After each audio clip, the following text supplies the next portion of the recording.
আপনারা দেখছেন master within বেঙ্গলির পরিবেশনায় অনুধ্যান, প্রতি শনিবার সন্ধে 7টা থেকে live Facebook channel master within Bengali এবং আরও অন্যান্য প্ল্যাটফর্ম ইউটিউব পডকাস্টে লাইভ এটা পরিবেশনা হয়। আপনারা আরও মানুষের কাছে এটা শেয়ার করে দিন এবং দেখতে থাকুন আজকের অনুধ্যানের পর্ব।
নমস্কার, জয়গুরু ও শুভ সন্ধ্যা। আপনাদের সকলকে আজকে আমন্ত্রণ জানাই এই মাস্টার উইদিনের 24তম পর্বে, মাস্টার উইদিন বেঙ্গলির পরিবেশিত অনুধ্যান এই অনুষ্ঠানের 24তম পর্বে। চর্যাশ্রম বিবেক বিতান থেকে তারই এক মিডিয়া উইং আজকের এই মাস্টার উইদিন বেঙ্গলি প্ল্যাটফর্ম অনেক অনেক মানুষের কাছে পৌঁছে যাচ্ছে এবং শ্রী শ্রী ঠাকুরের অপার আশীর্বাদে তারই বার্তা বহরূপে আরো আরো মানুষের কাছে পৌঁছে যাক, এটা আমার একান্ত প্রার্থনা এবং আপনাদের সকলের মঙ্গল অভিযানে এটা কাজে লেগে যেন এটা সার্থক হয়ে ওঠে শ্রী শ্রী ঠাকুরের পাদপদ্মে। আমরা ইতিহাসে নানানভাবে দেখেছি যে যুগে যুগে এক এক সময় এক এক ভাবে নতুন নতুন তীর্থঙ্কর, নতুন নতুন তথাগত, নতুন নতুন পুরুষোত্তমের আবির্ভাব হয়েছে, কিন্তু প্রতিবার যেন দেখেছি সেই একই ধারা নিয়ে, সেই একই টেস্ট নিয়ে নানান নানান varieties depending on time, space and circumstances সেই একেরই আবির্ভাব ঘটেছে বারবার। আজকে আমাদের এখানে আমাদের শ্রদ্ধেয় আমাদের ঋত্বিক দাদা, শ্রদ্ধেয় কৌশিক চক্রবর্তী দাদা আসবেন এবং সেই এক পুরুষোত্তম তথাগত শ্রী বুদ্ধ, গৌতম বুদ্ধ, যার আগে নাম ছিল গৌতম সিদ্ধার্থ, সেই তারই জীবন চরিত এবং সৎ আন্দোলন নিয়ে কিছু আলোচনা রাখবে এবং আমরা দেখব তার প্রভাব কিভাবে বিস্তার করতে করতে আজকের এই বর্তমান যুগে এসে ঠেকেছে এবং আজকেও আমরা সেটার দ্বারা কতটা প্রভাবিত। এবং এখানে আমরা এটাও এস্টাবলিশ করব যে কিভাবে অতীতের যতবারই তিনি আসুন না কেন তার মুভমেন্টের লক্ষ্য সেই একই থাকে এবং আরো নতুন ভাবে আমরা সেটাকে তার নবকলেবরের মধ্যে দিয়ে পাই। তাই আর দেরি করব না, আজকে আপনাদের সকলকে বলবো আরো আরো মানুষের কাছে এই ভিডিওটি শেয়ার করে দিন, শেয়ার করে পৌঁছে দিন এবং লাইক করুন, কমেন্ট করে জানান আপনাদের এই অনুষ্ঠান কেমন লাগে বা আপনাদের এই বিষয়ে যদি কোনো প্রশ্ন থাকে আপনি জানান, আরো অন্যান্য কোনো যে মতামত থাকলে আপনি জানাতে পারেন। এবার আমরা যুক্ত করে নেব আমাদের সাথে আমাদের প্রিয় কৌশিক দাদাকে। জয় গুরু দাদা। একটু বাড়ালে সুবিধা হবে, আশা করি শোনা যাচ্ছে। একদম শোনা যাচ্ছে। কেমন আছেন? আগে পরম পিতার ইচ্ছায় ভালোই আছি। তা আজকে আমাদের এই অনুষ্ঠানে এর আগে মনে হয় না এরকম ভাবে গৌতম বুদ্ধকে নিয়ে সরাসরি আলোচনা হয়েছিল। অনেক মানুষের অনেক প্রশ্ন আছে, এসেওছে কিছু প্রশ্ন, সেগুলোকে অ্যাড্রেস করব। তার আগে আমি তোমাকে কিছু বলবো এই বিষয়ে কিছু আলোচনা করতে এবং আমাদের আলোকপাত করতে। এই টপিকটা কেন আজকে হঠাৎ এরকম একটা টপিক? ভগবান যুগে ভগবান বুদ্ধের আন্দোলন, ভগবান বুদ্ধকে নিয়ে চিনি, তার ধর্মর ব্যাপারটা জানি, তার আন্দোলন বলতে কি ওই ধর্মের আন্দোলনটার কথা নিয়েই কি আপনি বলবেন? আমাদের আজকের যে বিষয়টা নিয়ে যখন কথোপকথন হয়, যখন এই বিষয়টা সম্পর্কে বিষয়টা নিয়ে যখন আলোচনা চলে, তখন আমাদের এই বিষয়টার মধ্যে একটা জিনিস আমরা দেখছিলাম যে বর্তমান যুগেও যে অবতার গৌতম বুদ্ধ এসেছিলেন, ভগবান বুদ্ধ, তার যে আন্দোলন বর্তমান সময়েও কিরকম প্রাসঙ্গিক, এবং আমরা সেই আন্দোলনকে এবং তার যে মতধারাকে আরো সহজভাবে কি করে বুঝতে পারছি বর্তমান সময়ের মধ্যে এবং প্রেক্ষাপটে, সেগুলো নিয়েই, এবং আমরা যে যুগ পুরুষোত্তম ধারা মনে করি, সেই ধারাগুলি কিভাবে প্রবাহমান এবং সেটা কিভাবে চলমান, সেইগুলো নিয়েই আমাদের আজকে অ্যাকচুয়ালি বলবো না, দুজনে মিলে মনন করবো। আমরা পুরুষোত্তমের ধারায় যেগুলো বুঝেছি, জেনেছি, চেষ্টা করবো দুজনেই একসাথে মনন করার, একসাথে বোঝার। তো আজকে বলবো আপনি তোমার যে বিষয়ে আজকে আলোচনা করার কথা ছিল সেই বিষয়টা আমরা যে মিউচুয়াল ডিসকাশনটায় পরে আসবো, তার আগে বলবো আজকে প্রসঙ্গটা নিয়ে যদি তুমি নিজে কিছু একটু বলো এই বিষয়ে, তাহলে খুব ভালো লাগবে। আমি আমার আদর্শ বোঝার বা যেগুলো জানার চেষ্টা করছি সেগুলো অবশ্যই মনন করব নিজের জন্য। ঠিক আছে, তাহলে একটা ছোট্ট বিরতির 10 সেকেন্ডের একটা বিরতির পর আমরা কৌশিকদার আলোচনায় ঢুকে যাব। আপনারা আরো মানুষের কাছে শেয়ার করে দিন। বন্দে পুরুষোত্তম।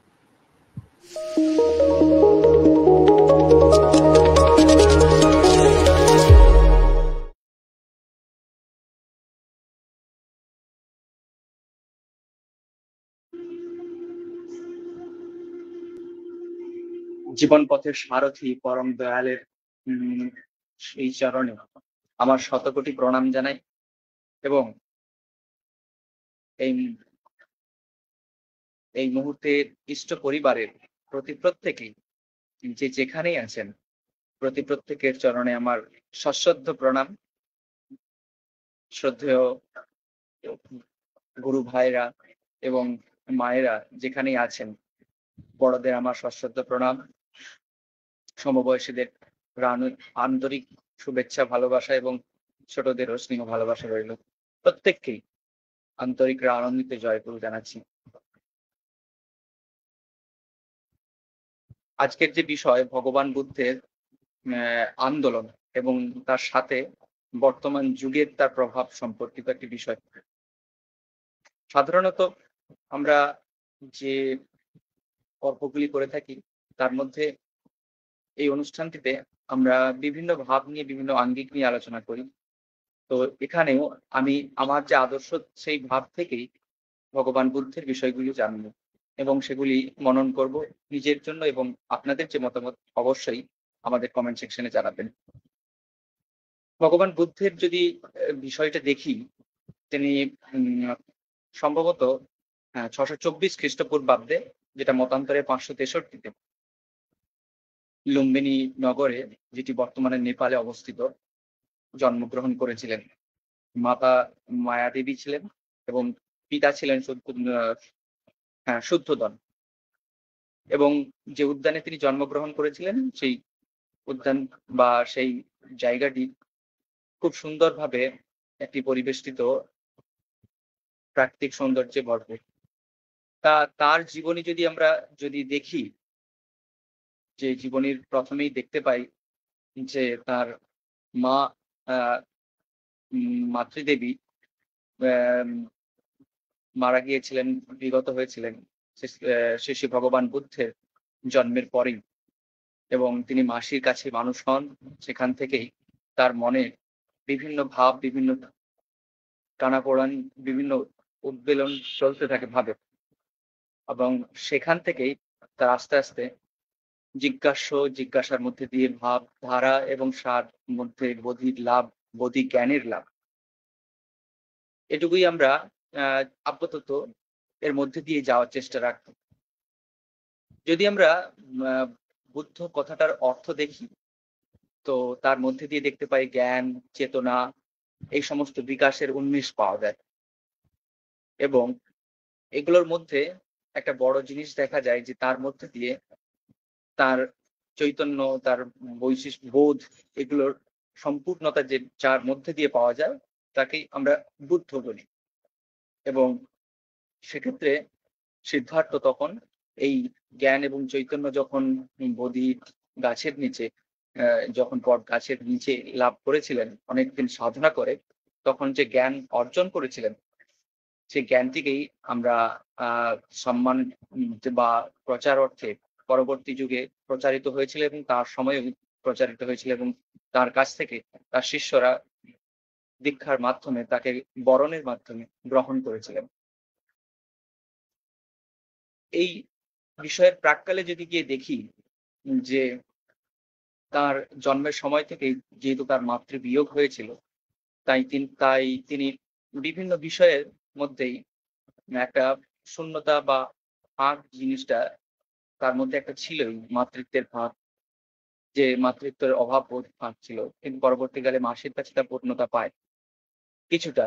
এবং এই প্রেক্ষাপটেই তিনি কিন্তু যখন রাজার পরিবারে জন্মগ্রহণ করেও পরিবেশ এবং তার রাজ্যের মানুষদের একদিন ভ্রমণকালে দেখেন যে জরা, ব্যাধি, মৃত্যু, এই সমস্ত বিষয়ের যে করুণ কষ্ট এবং আরতি, সেগুলো তিনি উপলব্ধি করেছিলেন, তার মনের মধ্যে আঘাত এনেছিলেন। এবং তার সেই জিজ্ঞাসা থেকেই তিনি পরে বেরিয়ে যান তার ভরা চেতত্বিক সঙ্গে নিয়ে। পরে গিয়ে বোধিবৃক্ষের মধ্যে স্মরণ করেন, বোধিবৃক্ষের তলায় ধ্যানে বসেন, ধ্যানে মগ্ন হন, সে বিষয় নিয়ে চিন্তন করেন, সে বিষয় নিয়ে মনন করেন, এবং তার মধ্যে থেকে সহজ আত্ম উপলব্ধি জ্ঞান উন্মেষ ঘটে এবং তার সত্য তিনি দেখেন এবং সেই সত্যতা থেকেই তার প্রচার করেন। এবং অনেক সময় বলা হয় যে তখনকার উপাখ্যানে, অর্থাৎ তখনকার সময়ে যে সমস্ত গ্রন্থগুলি ছিল, জাতক এবং অমৃতর নিকায়, এই সমস্ত গ্রন্থে পাওয়া যায় যে তিনি এই সময় বিভিন্ন প্রবৃত্তির বিরুদ্ধে যুদ্ধও করেছিলেন। তার এক একটা রূপ, তার এক একটা ভাব, সেগুলিকে এক একটি উপাখ্যানের মধ্যে দিয়ে পরে বর্ণনা করা হয়েছে, এবং সেগুলো থেকে তিনি মুক্তি দিয়ে, সেগুলো থেকে এড়িয়ে তিনি এই জ্ঞান লাভ করেছিলেন। এইবারে আসি যে পুরুষোত্তমদের মধ্যে যদি আমরা দেখি, আমরা যে পুরুষোত্তম পরম্পরা মেনে চলি, তার মধ্যে রাম, ভগবান রামচন্দ্র, ভগবান কৃষ্ণ, ভগবান বুদ্ধ এই পর্যায়ক্রমে আসেন, এবং তারপর ভগবান যিশু, হযরত মুহাম্মদ, শ্রী চৈতন্য, রামকৃষ্ণ, ভগবান চন্দ্র। এই পরাক্রম আমরা সাধারণত মেনে চলি। বর্তমান যুগে আমরা সেই পরাক্রম, সেই ক্রম যদি আমরা পর্যায়ক্রম যদি আমরা দেখি, তো দেখা যায় যে তাদের মধ্যে একটা বেশ সুন্দর মিল আমরা খুঁজে পাই। যখন ভগবান বুদ্ধের বিষয়ে যখন দেখি, তার মায়ের মধ্যে জন্য যে শূন্যতা ছিল, একই রকম ভাবে যীশু খ্রিস্টের মধ্যেও আমরা এক শূন্যতা দেখতে পাই, ঠাকুর রামকৃষ্ণ দেবের মধ্যেও এক ধরনের দেখা যায়, এবং চৈতন্য দেবের মধ্যেও আসে। ঠাকুর বর্তমানে এই বিষয়টিকে খুব সুন্দরভাবে একটা ব্যাখ্যায় দিয়েছেন যে ভগবানরা বা পুরুষোত্তম যারা আসেন, তাদের মধ্যে একটা সহজ বিষয় হচ্ছে তাদের মধ্যে কোনো একটা দিকের মনের মধ্যে বা জাগতিক দিকের মধ্যে একটা কোনো ফাঁক থেকে থাকে, এবং তার জন্য তাদের একটা মনের অন্তরে একটা আকুতি থাকে। সেই আকুতি থেকেই তাদের যে বোধ এবং পরিবেশের সম্পর্কে জানার আরো বেশি তীব্রতা, এবং সেই তার সমাধান লাভের, সেখান থেকেই জ্ঞানের উন্মেষটা পরিবেশের ক্ষেত্রে এক নতুন ভাবধারার জন্ম দেয়, এবং পরিবেশের জন্য তা একটা সমাধানরূপী সূত্র নিয়ে আসে, যেটা অমৃত ধারা, এবং সেই ধারাতেই মানুষ যুক্ত হন, তাকে সংযুক্ত করে, নিজেকে সংযুক্ত করে তাকে জেনে আরো বেশি জীবনীয় হয়ে ওঠে, এবং প্রত্যেকটি জীবন সুন্দরভাবে পালন করে নিজেরা সম্পূর্ণ হন। এটাই সাধারণত হয়ে আসে। ভগবান বুদ্ধের ক্ষেত্রেও একইভাবে ঘটেছিল, এবং তিনি এই ভাব যখন পরবর্তীকালে ভক্তদের মধ্যে দীক্ষার মাধ্যম দিয়ে ছড়ান, তখন দেখা যায় তিনি বিভিন্ন মার্গের কথা বলেছেন। তার মধ্যে থেকে তিনি বিভিন্ন সূত্র দিয়েছিলেন। আমরা সেই সূত্রগুলোকে ত্রিপিটক বলে জানি, বিনয় পিটক, সূত্র পিটক, অভিধর্ম পিটক বলে। এগুলি এক একটি তার মতবাদের প্রকাশ, যেগুলোতে তিনি মানুষের বিভিন্ন সমস্যাগুলিকে ধরিয়ে দিয়েছেন। তো তার প্রচলিত যে সবচেয়ে বড় মার্গ, যে অষ্টাঙ্গিক মার্গ, সেই মার্গ যদি আমরা জীবনে দেখি, দেখা যায় সেখানে প্রত্যেকটি কর্মকে আলাদা আলাদা ভাবে তিনি উল্লেখ করেছেন। এবং আমরা বর্তমানের অনুসারী হয়ে যখন আমরা লক্ষ্য করি, তখন তার মধ্যে তার ব্যাখ্যায় তিনি বলছেন যে ভগবান বুদ্ধকে জানতে গেলে তার ব্যাখ্যার যে তার বৈশিষ্ট্যগুলি বর্তমানে জীবনীয় কিনা সেগুলি জানতে গেলে পরবর্তী যিনি এসেছিলেন সেই পুরুষোত্তমের মধ্যে দিয়েই তাকে জানতে হয়। শ্রী ঠাকুরের ভাষায় বলা যায়, ভগবান শ্রীকৃষ্ণকে জানতে গেলে ভগবান শ্রী রামচন্দ্রের মধ্যে দিয়ে আমাদের যেতেই হবে, কারণ তিনি তার সহজ ব্যাখ্যা দেন। এবং খুব সুন্দর একটা ইন্টারেস্টিং পার্ট হলো যে তাদের প্রত্যেকের মধ্যে পূর্ববর্তীর প্রতি একটি অসীম শ্রদ্ধা থাকে, যেটা আমরা ভক্তরা যারা দেখি, বা যাদের মধ্যে যখন সেই বিষয় নিয়ে আলোচনা এবং পঠন পাঠন এবং মনন করেন ধ্যানের মধ্যে, নামের মধ্যে অনুভব হলে খুব আনন্দ হয়। কি সুন্দরভাবে তিনি তাদের সহজ স্বাভাবিক ব্যাখ্যা দেন এবং প্রত্যেকটি বিষয়ে প্রাঞ্জল করে বুঝিয়ে দেন। তখনই বোঝা যায় যে সত্যিই তো তার জীবনটা কত সুন্দর এবং সেটা পালনীয়। তাই সেগুলি খুবই গুরুত্বপূর্ণ। এই অষ্টাঙ্গিক মার্গ যে ভগবান বুদ্ধ দিয়েছিলেন, সেই বুদ্ধের যে অষ্টাঙ্গিক মার্গ পুরুষোত্তম শ্রী শ্রী ঠাকুর অনুকূলচন্দ্রের কাছে যখন আসি, তখন দেখা যায় তিনি বলছেন যে অষ্টাঙ্গিক মার্গ প্রকৃতপক্ষে একটাই বিষয়, এবং এটি 7টি বিভিন্ন ভাবের সমন্বয়, যেটা একটা বিষয়কেই পয়েন্ট আউট করে।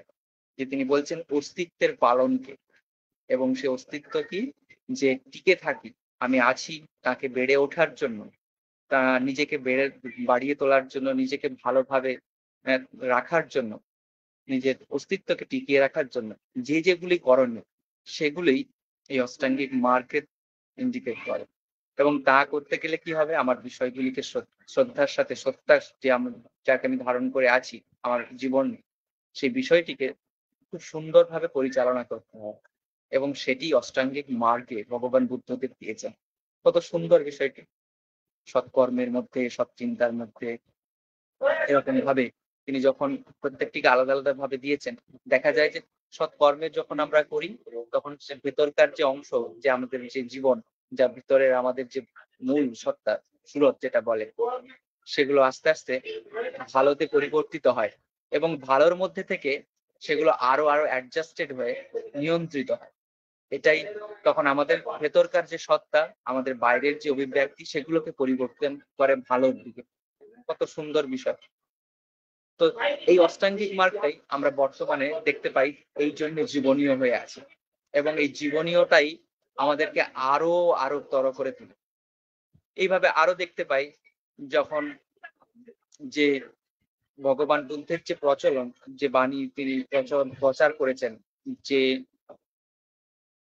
যে মতবাদ তিনি প্রচার করেছেন, সেই মতবাদ বিভিন্ন সময়ে বিভিন্ন ভাবে মানুষের মধ্যে দিয়ে প্রচারিত হয়েছে।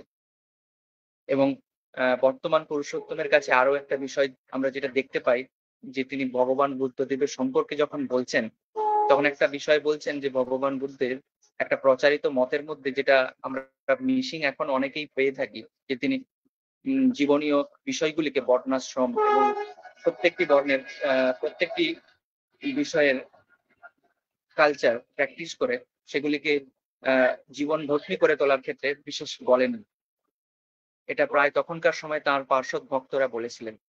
তখন শ্রী ঠাকুর অনুকূলচন্দ্র সেই বিষয়টিতে প্রতিবাদের স্বরে বলেছিলেন যে আমরা তার গ্রন্থগুলি সাধারণত কয়েকজনের উদ্দেশ্যে কয়েকজনের উদ্দেশ্যে দেওয়া কথোপকথন থেকে পেয়ে থাকি।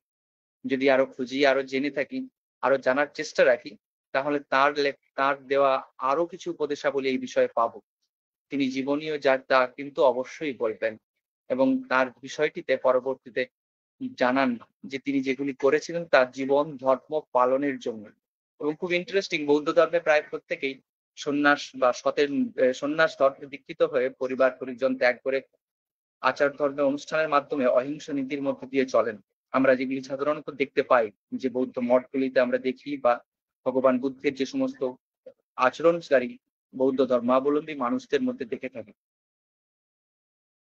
আমরা পরবর্তীদের মধ্যে যখন যাই, তখন এই সন্ন্যাস ব্যাপারটার আরো বেশি ব্যাখ্যা সুন্দরভাবে পাই, যে সৎ এবং সতের সঙ্গে যুক্ত হয়ে নিজের জীবনকে চালনা করাই সন্ন্যাসের মূল উপজীব্য বিষয়। তাহলে দেখা যায় যে সন্ন্যাস ধর্ম মানেই হচ্ছে যেখানে আমি ভালো থাকবো, যা মধ্য দিয়ে আমার ভালো থাকা হবে এবং আমার জীবনটা উপভোগ্য হয়ে উঠবে, সেই মানুষের সঙ্গে যুক্ত থেকে নিজেকে চালনা করা, তাহলেই সন্ন্যাসের ধর্মে পালিত হয়। এটাই যদি আমরা পূর্ববর্তীদের মধ্যে দেখি, তখনও দেখা যায়, বলা হয় যে ভগবান বুদ্ধদেব যে সমস্ত মানুষ সংসারী ছিলেন, যারা গৃহকর্মে যুক্ত ছিলেন, তাদের জন্যও কিছু জীবনীয় পালনীয় নীতি দিয়েছিলেন, যার মধ্যে দিয়ে প্রত্যেকেই বেড়ে উঠে প্রত্যেক জীবনকে বাড়িয়ে তুলতেন এবং তাদের সপারিপার্শ্বিক অর্থাৎ পরিবেশে যারা আছে তাদেরও জীবনের মধ্যে যুক্ত হতেন আনন্দের সাথে, এবং তাদেরকে নিয়ে একটা সমাজবদ্ধ ভালো পরিবেশ তৈরি হতো। তাই এই বিষয়টা ভাববার নয় যে তৎকালীন সময়ে মানুষজনকেই প্রত্যেকেই সন্ন্যাস ধর্মের মধ্যে দিয়ে প্রত্যেকেই গৃহত্যাগী ছিলেন। তো এই বিষয়টাতে আমারও প্রথম জানা ছিল না, যখন জানলাম তখন সত্যিই বুঝলাম যে কি সুন্দরভাবে পূর্ববর্তী পুরুষোত্তমদের সাথে পরবর্তী পুরুষোত্তমদের ভাব এবং ব্যাখ্যা এবং তাদের জীবনীয় ঘটনাগুলি মিল রয়েছে, এবং সেগুলোই আস্তে আস্তে আমাদেরও বর্তমানেও কতটা প্রযোজ্য এবং কতটা যুগ উপযোগী। এবার আমরা যদি কিছুটা দেখি, সন্ন্যাসের সাথে সাথে যেটি মনে হলো, যে আমরা সাধারণত একটা বেশ প্রমিনেন্ট কথা শুনে থাকি, যে বুদ্ধং শরণং গচ্ছামি, ধর্মং শরণং গচ্ছামি, সংঘং শরণং গচ্ছামি। এই কথাটির ব্যাখ্যা এবং অর্থ বর্তমানে যখন পুরুষোত্তম দিচ্ছেন, তখন বলছেন যে বৌদ্ধ ধর্মের মূল নীতি কিন্তু এই তিনটির মধ্যেই নিহিত। যখন আমরা কোনো বিষয়ের সাথে আমাদেরকে যুক্ত করি, অ্যাডজাস্টেড করি, পরিবারের ক্ষেত্রে কাউকে যখন আমার পিতা মাতার সাথে ভালোবাসে, তাকে তার জন্য করা, তাদেরকে শ্রদ্ধার সাথে তাকে দেখি এবং তার সাথে যুক্ত হই, তখন আমরা কি করি, আমাদের বিভিন্ন সময়ের অ্যাডজাস্টেড বা নিয়ন্ত্রণ করি, তাদেরকে ভালো রাখার জন্য কিছু কিছু কার্য এবং কর্মের পরিবর্তন করি, যা আমাদের পক্ষে ক্ষতিকর ছিল। তারা ভালো বাঁচবেন বা তারা ভালো থাকবেন, আমাদের সেই কর্মে খুশি হয়, তাই সেগুলো আমরা অ্যাডজাস্টেড বা নিয়ন্ত্রিত হই সেগুলোতে। এগুলোর মধ্যে দিয়ে আস্তে আস্তে আমাদের ভালোর দিকে পরিবর্তন হয় এবং আমরা আস্তে আস্তে ভালো কাজের মধ্যে যুক্ত হই, যা আমাদের প্রত্যেক দিনের জীবন থেকে পরে আমাদের সামগ্রিক জীবনকে উন্নত করে। এটাই যদি ব্রড বা এক্সটেন্ডেড ভার্সনে দেখি, পুরুষোত্তমরা কিভাবে আমাদের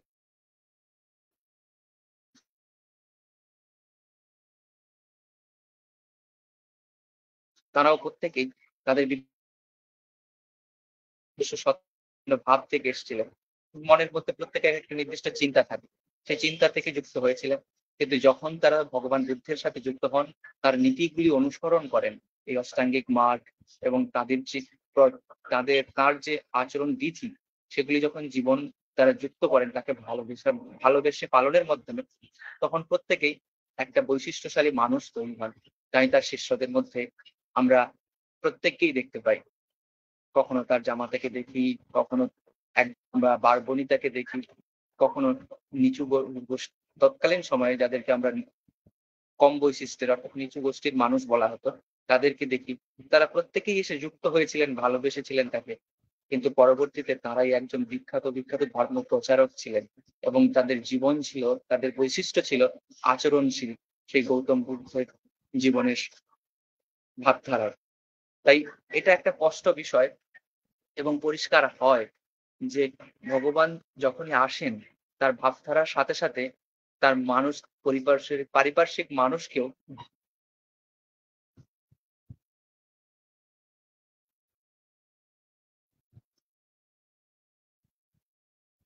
যদি ব্যাপারটায় আসছি, শ্রদ্ধেয় দাদা বললেন বিষয়টাতে আসবো, যে যখন আমরা বিভিন্ন বিষয়গুলোতে আসি, ভাবধারার মধ্যে থেকে যখন মানুষজন আসেন, যে তাদের সঙ্গে যুক্ত হন, তখন আস্তে আস্তে তাদের জীবনও পরিবর্তন হয় ভালোর দিকে। এইবার পুরুষোত্তম বিষয়টা দাদা বললেন, তনয় দাদা, এই বিষয়টা সাধারণত আমরা প্রায় যারা বর্তমান যুগ পুরুষোত্তমের সাথে যুক্ত তাদেরকে তারা ব্যবহার করে থাকি, যে পুরুষের উত্তম তিনি, অর্থাৎ দাদা নয়, যার মা, মা, মধ্যে যার তানিয়া, বৈশিষ্ট্য। হ্যাঁ, তানিয়া মা, তানিয়া মা। আমি তন্ময় বলে ভেবেছিলাম, সরি, দুঃখিত। ঠিক। তানিয়া তানিয়া মা যে প্রশ্ন করেছেন, সেক্ষেত্রে হ্যাঁ, সরি, মায়ের যে প্রশ্ন, সেই প্রশ্নের যে বিষয় পুরুষোত্তম, অর্থাৎ যার মধ্যে সত্তায় ক্ষমতায় যিনি শ্রেষ্ঠ এবং যার মধ্যে সমস্ত জ্ঞান উচ্চারিত, অর্থাৎ তিনি সমস্ত বোধ নিয়ে আছেন, পরিবেশে কি প্রয়োজন, কার বর্তমান সময়ের কি উপযোগী মানুষের সমস্যা, তার সমাধান যিনি উপলব্ধির দ্বারা উপলব্ধ হয়েছেন, এবং যাকে দেখলে যার আচরণগুলি পালন করলে আমরা সেগুলি সহজেই সমাধান লাভ করতে পারি, তাদেরকেই আমরা পুরুষোত্তম বলি। আচ্ছা, হ্যাঁ।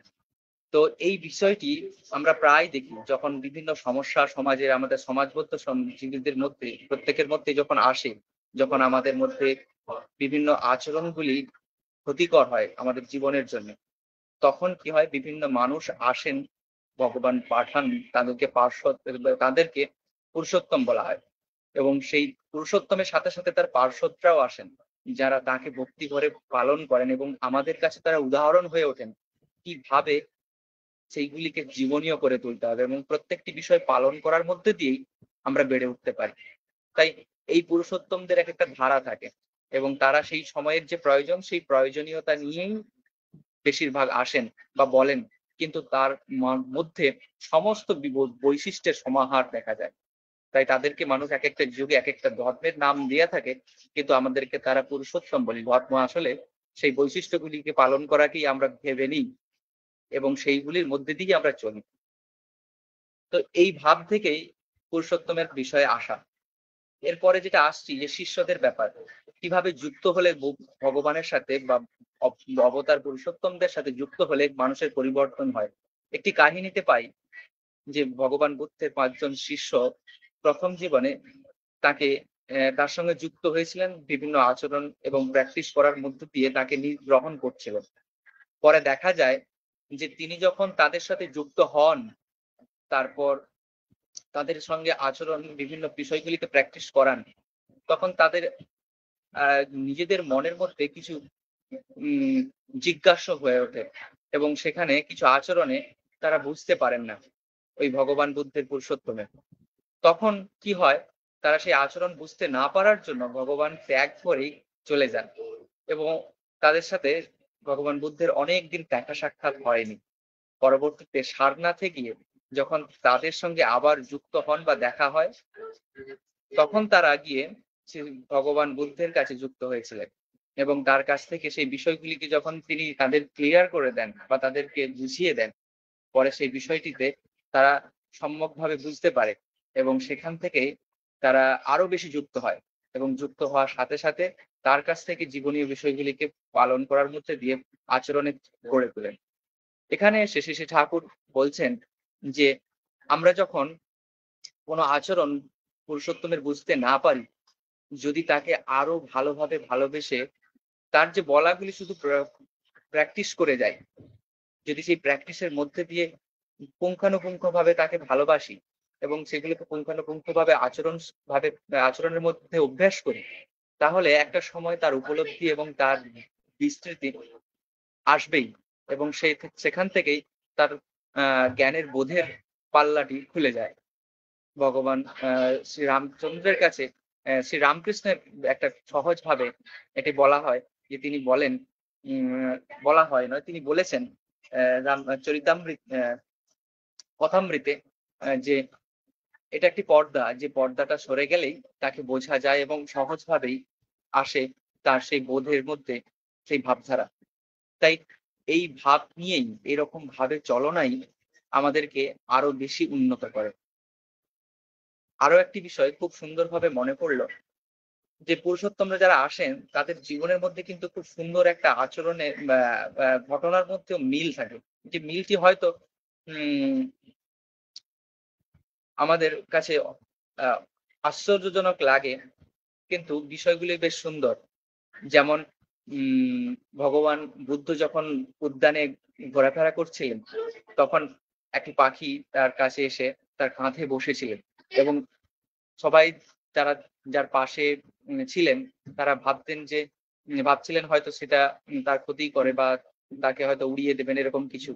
কিন্তু তিনি বলেছিলেন যে তাকে বিশ্রামের বা তাকে সেখানে থাকতে দেওয়ার জন্য, এবং তাকে ডিস্টার্ব না করার জন্য। কিছুক্ষণ থাকার পরেই তিনি আবার উড়ে যান। এই একই ঘটনা আমরা শ্রী শ্রী ঠাকুর অনুকূল চন্দ্রের জীবনেও দেখতে পাই।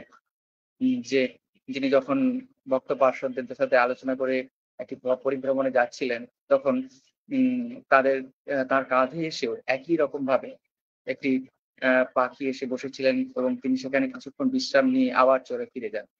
এরকম ছোট্ট ছোট্ট ঘটনা যখন দেখি, যে তাদের জীবনের মধ্যে মিল এবং তাদের জীবনের মধ্যে সামঞ্জস্যতা দেখায়, এবং ঘটনাগুলো হয়তো সাময়িক আমাদের কাছে আনন্দ দেয়, কিন্তু এর মধ্যে হয়তো তাদের একটা গভীর একাত্মতা আছে, বা তাদের জীবনের মিল আমাদেরকে আরো বেশি ভাবে ভাবিত করে, যে কিভাবে তারা একই ভাবে বিভিন্ন যুগে এসেছেন, কিন্তু ভাবধারাতে কিরকম একই।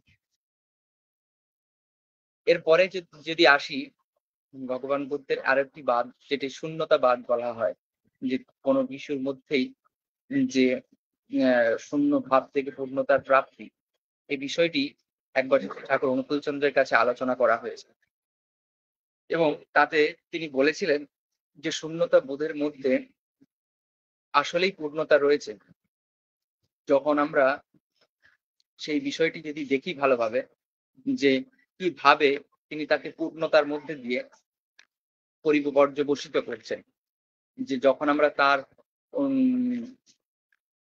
বোঝার, তার ভাবধারা, তার আচরণগুলিকে বোঝার চেষ্টায় যুক্ত হই, তখন আস্তে আস্তে তাতে যুক্ত হই। প্রথমে যুক্ত হই, তারপরে আমাদের মধ্যে তার ভাবধারাকে নিয়ে চলি, এবং তার মধ্যে দিয়ে আচরণশীলতায় পূর্ণ হয়। তখনই আমাদের ভাব পূর্ণতা পায়। তাই তিনি যে শূন্য ভাবের কথা বলেছেন, সেটা আদত অর্থে শূন্য নয়, পূর্ণতারই প্রতীক। এত সুন্দরভাবে বর্তমানে যে ঠাকুর সেই বিষয়টি আলোচনা এবং বোঝার মধ্যে দিয়ে তুলে ধরেছিল। তবে ভগবানের মধ্যে আরো একটি যে মিল দেখা যায়, একবার সম্ভবত শ্রদ্ধেয় কৃষ্ণদা জিজ্ঞাসা করেছিলেন যে ভগবানের কোন আচরণ, কোন কথা আচরণ নয়, কোন কথা পালনীয় নয়। তখন শ্রী ঠাকুর বলেছিলেন যে তিনি যখন তার নিজের জন্য কিছু চান না, যেটা তার পক্ষে ক্ষতিকর হয়ে উঠছে, অথচ তিনি সেই বিষয়ে উদাসীন, তখন সেই আচরণ ভক্তদের ক্ষেত্রে পালনীয় নয়। এরও উদাহরণ ভগবান বুদ্ধের জীবনীতে দেখতে পাই।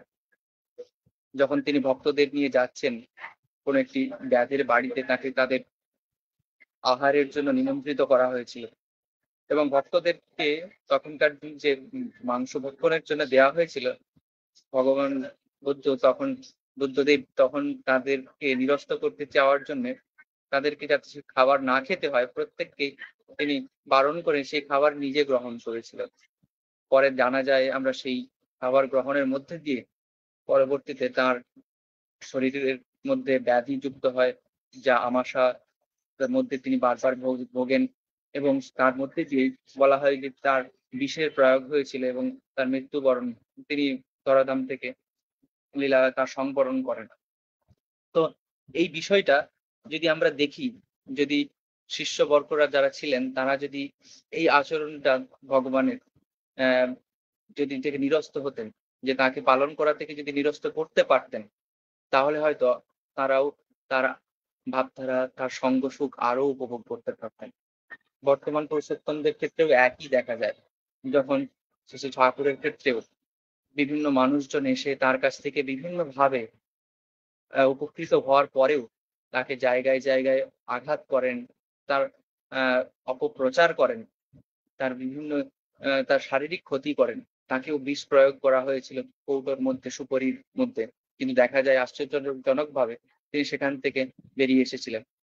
তো এইরকম ভাবে যদি আমরা দেখি যে তাদের জীবনের মধ্যে, তাদের ঘটনার মধ্যে কত মিল, যে পুরুষোত্তমরা হয়তো এইভাবেই মানুষকে বারবার বুঝিয়ে দেন যে তাদের আচরণ, তাদের কথা, তাদের ভাবধারা কতই সুন্দর এবং কত প্রাঞ্জল। এবং আরো একটি যেটি দেখা যায়, যখন আমরা বর্তমানের মধ্যে দিয়ে যেতে যাই, তখন আমরা বুঝতে পারি যে পূর্ববর্তী মানুষ বা পূর্ববর্তী মানুষরূপী ভগবান যিনি ছিলেন, তিনি কতটা জীবনীয় ছিলেন এবং আছেন। তাই তখন তাদের প্রতি তিনি শ্রদ্ধাশীল করে তোলেন। যদি আমরা শ্রী শ্রী ঠাকুর রামকৃষ্ণ দেবের কথামৃত গ্রন্থ দেখতে পাই, প্রত্যেকটি জায়গায় তিনি পূর্ববর্তী অবতারদের শ্রদ্ধার সাথে তাদের জীবনগুলিকে ব্যাখ্যা করেছেন, আরো সুন্দরভাবে জীবনগুলিকে দেখিয়েছেন। একই রকম ভাবে শ্রী শ্রী ঠাকুর অনুকূল চন্দ্রের বিভিন্ন গ্রন্থে আলোচনা প্রসঙ্গ, তার মধ্যে একটি গ্রন্থ যেখানে আমরা পাই তিনি কি সুন্দরভাবে রামচন্দ্র ভগবানের প্রত্যেকটি পুরুষোত্তম যারা ভগবান রূপে এসেছেন, রামচন্দ্র, কৃষ্ণ, যিশু, মোহাম্মদ, শ্রী চৈতন্য, গৌতম বুদ্ধ, প্রত্যেকের জীবন, শ্রী রামকৃষ্ণ দেব, প্রত্যেকের জীবনগুলিকে খুব সুন্দরভাবে এবং তাদের জীবনীয় যে ঘটনাগুলি সুন্দরভাবে ব্যাখ্যা করে তুলে ধরেছে। এরকম আরো আরো ঘটনা ভগবান বুদ্ধের আমরা পাই।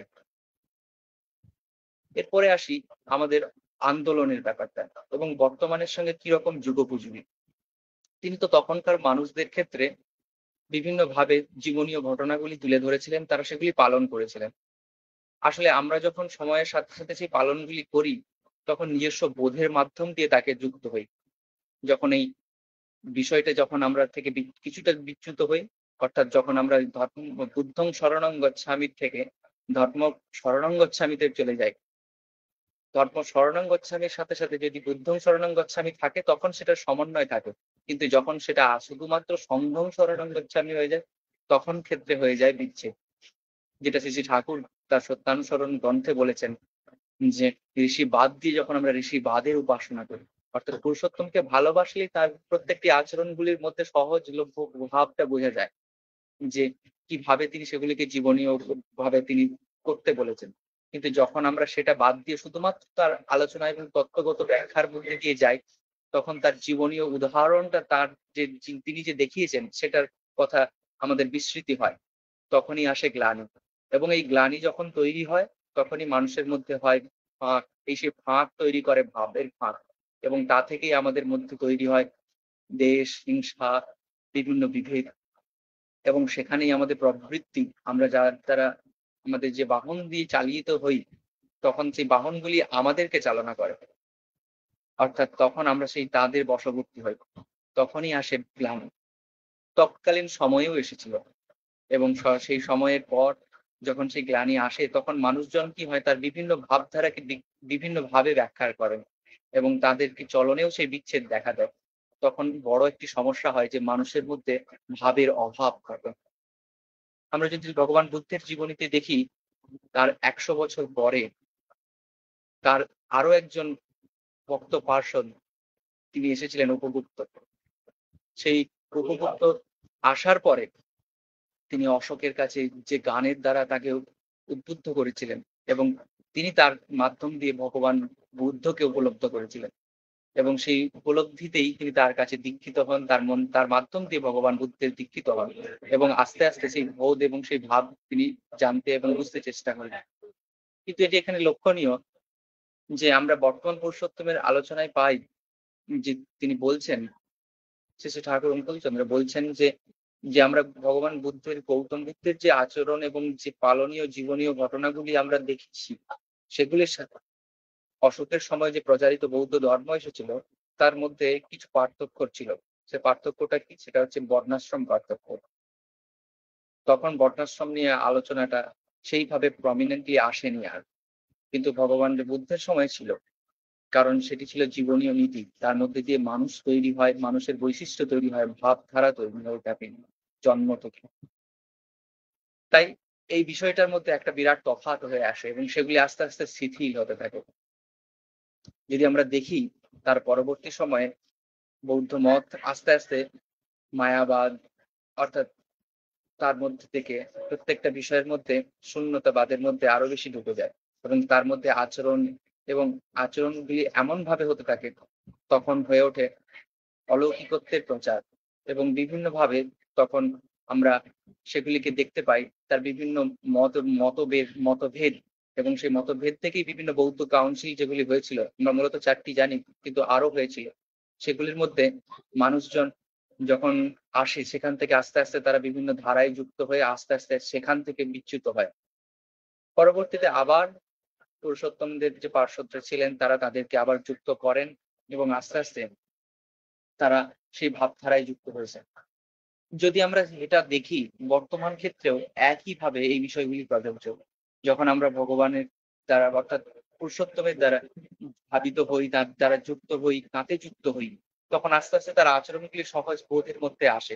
কিন্তু যখনই তার তত্ত্বগত ব্যাখ্যা এবং তত্ত্বগত কথায় শুধুমাত্র যুক্ত হতে থাকে, তখন আস্তে আস্তে তার বিচ্ছেদ বা বিক্ষেপ ঘটে।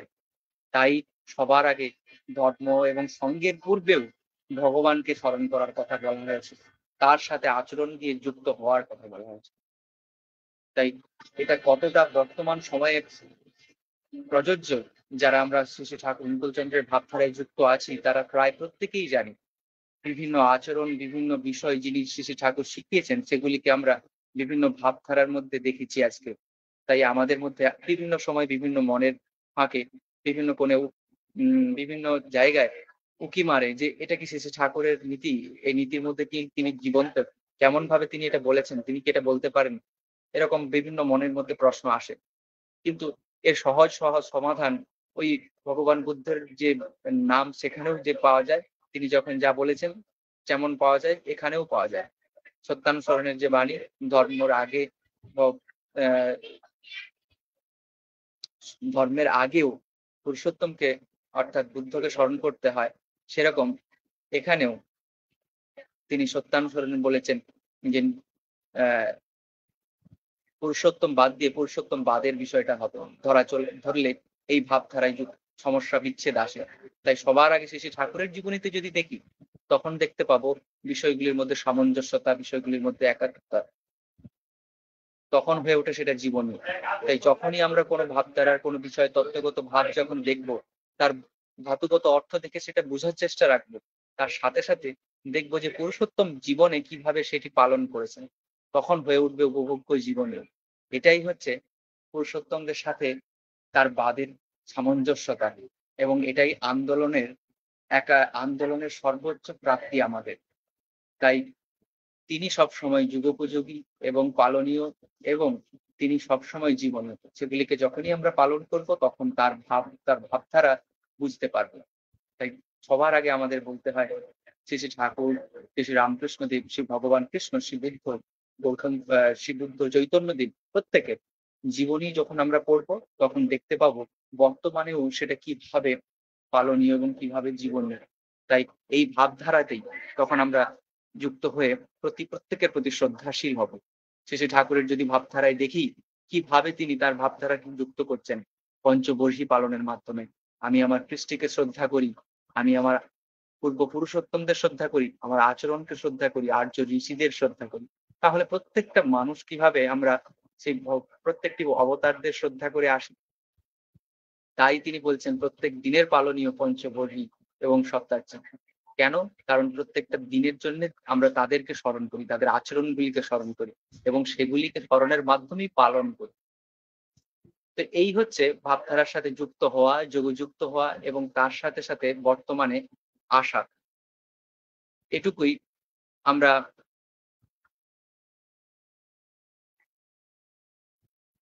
আমরা দেখতে পাই। তো বর্তমানেও যখন আমরা দেখি যে কিভাবে সঙ্গের মধ্যে দিয়ে আসে, যদি আমরা বর্তমান বৌদ্ধ ধর্মের যে সঙ্গের যিনি আছেন, যে বর্তমান সময়ের যে কিলকেন্দ্র ব্যক্তি, যাকে আমরা দলাই লামা বলেছি, অ্যাকচুয়ালি দলাই লামা একটি উপাধি। ওই সঙ্গের ওই মধ্যে যিনি আছেন, তার শ্রেষ্ঠ আচরণশীল ইষ্টবাহী ব্যক্তির উপাধি। তিনি কি সুন্দরভাবে প্রত্যেকটা মানুষকে যুক্ত করছেন। তিনি বর্তমানে আমাদের খুবই ভাগ্যের বিষয় ধর্মশালাতে থাকেন, তিব্বত থেকে তিনি আমাদের এখানে এসেছেন এবং এখানেই বসবাস করেন। কি সুন্দরভাবে তার টিচিং লাইভ নিয়ে লেসেন দিয়ে প্রত্যেকটি দিন তিনি দিচ্ছেন এবং আমি কয়েকবার তার আচরণ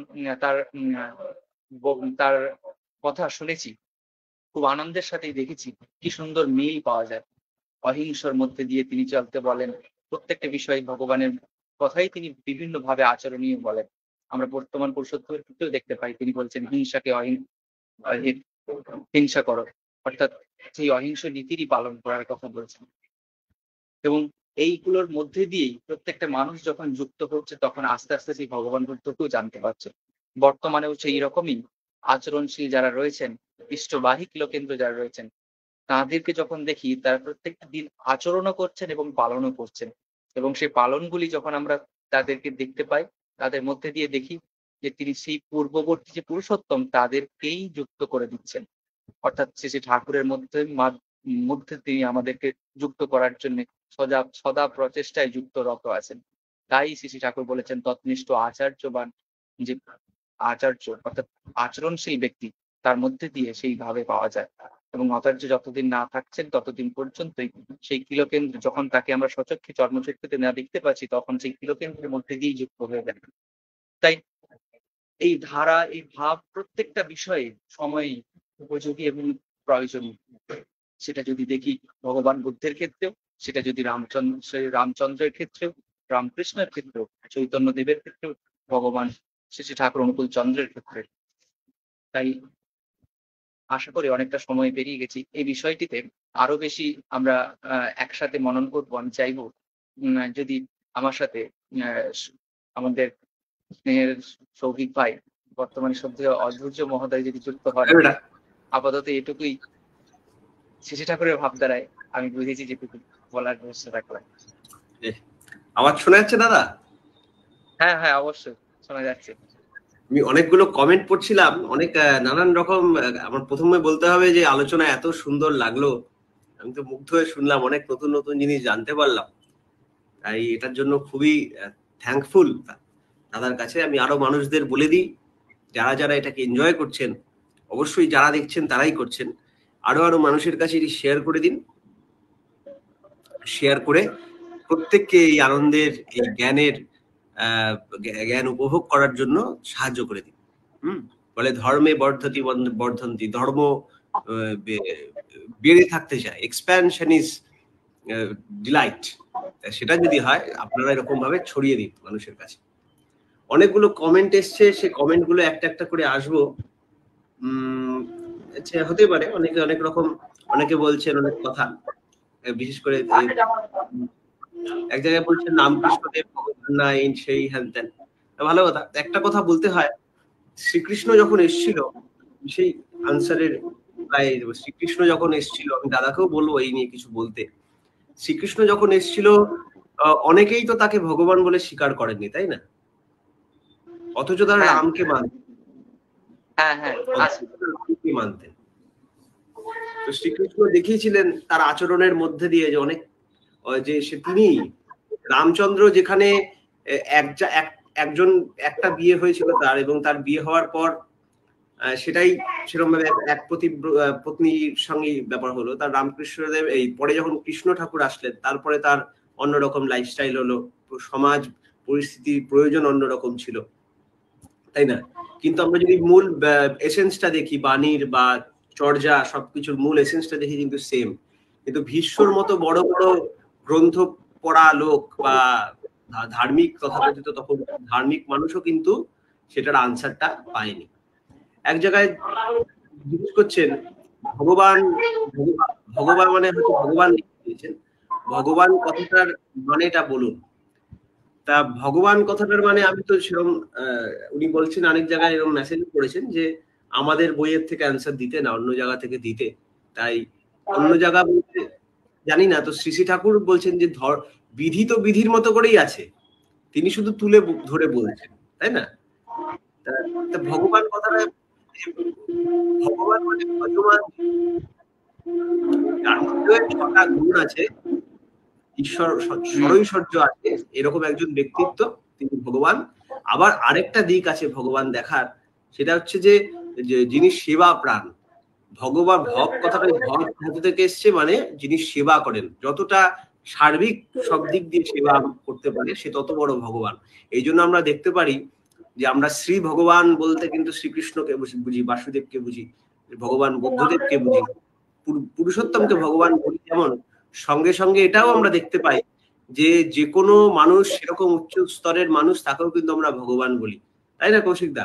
ভগবান মনু বলি, ভগবান পরশুরাম বলি, তাদের কিন্তু ভুল ত্রুটি থাকা সত্ত্বেও কিন্তু আমরা তাকে ভগবান বলি। এটার একটা সহজ দিক আছে, এটা একটা সহজ দিক আছে। যদি উদাহরণে আসি, জাগতিক সত্য যে বিষয়টা আছে, যেটা প্রত্যেকটা প্ল্যানেটের ক্ষেত্রে, গ্যালাক্সির ক্ষেত্রেই সত্য, সেটা যদি বলা হয় ঈশ্বরত্ব, এবং তাকে যিনি বুঝিয়ে দেওয়ার জন্য প্রাকৃতিক রূপে আসেন, তাকে আমরা ভগবান বলবো। তাই তাদের মধ্যে দিয়ে আমরা সেই সত্যটাকে উপলব্ধি করবো। তাহলে ঈশ্বর, সেখান থেকে ভগবান, তারপরে একদম। যখন শ্রীকৃষ্ণর পরে, অনেক পরে যখন চৈতন্যদেব আসলেন, সেই চৈতন্যদেব, তার মধ্যে সমস্ত গুণ ছিল, যে গুণগুলো দেখে ডিটারমাইন করা হতো। এখন তিনি যত গুণ নিয়েই আসুক, আশেপাশে মানুষের যদি সেই চোখ না থাকে, শ্রীকৃষ্ণ বলছেন গীতাতে বলছেন, এই মা বলছিলেন যে গীতাটা পড়তে, তানিয়া দাস বলছেন, গীতাতে আছে, ন তু মা শক্কসে দ্রষ্টু মানে নৈবশ চক্ষুষা দিব্যাং দদামি তে চক্ষু পশ্যমে যোগমৈশ্বরম। তা এই চোখ দিয়ে তুমি আমায় দেখতে পারবে না। শ্রীকৃষ্ণকেও তখন দেখতে পাননি। হ্যাঁ, তাই ওই রকম ভাবে দেখতে হয়, না ধরে প্রেরিতে বর্তমান অন্ধতময় হয় প্রয়া। অ্যাটলিস্ট আমাদের তো চোখটা খোলা রাখতে হবে না। একজন আরেক জায়গায় লিখেছে যে রামকৃষ্ণদেব একজন মহাপুরুষ, পরবর্তীতে লিখেছেন এটা উনাকে ভগবান বলা ভুল ব্যাখ্যা। এটা কি কনটেক্সটে, কেন ভুল? আমরা যদি সত্যিকারের লজিক দিয়ে যাই, আগেকার সময় যেরকম তর্ক হতো ইত্যাদি হতো, রামকৃষ্ণ দেবের সময়ও কিন্তু সেরকম বেনারস ইত্যাদি সব জায়গার থেকে জ্ঞানীদের এনে এরকম বসেছিল। হ্যাঁ, পুরো একটা ঘাট এরকম কাউন্সিল বসেছিল, বসে সমস্ত কিছু আলোচনা করে ডিসাইড করে তখন বলছে এই ভগবান। একদিকে রামকৃষ্ণদেবকে ভগবান বলে ডিটারমাইন করছে, রামকৃষ্ণদেব কি নিয়ে খেলা করছে, বলছে ভাল লাগছে না, আমি যাই এখন। আপনারা অনেকে জানেন না, শ্রী ঠাকুর এটাকে খুব একটা পাত্তা দেননি, ব্যাপারটাকে শ্রদ্ধা করেছেন কিন্তু পাত্তা দেননি। একটা ঘটনা আপনারা জানেন না, পুরীতে, জগন্নাথ পুরীতে এখন যে গোবর্ধন পীঠ বলে আছে, শঙ্করাচার্য ওখানে এখন আছেন, পুরী শঙ্করাচার্য।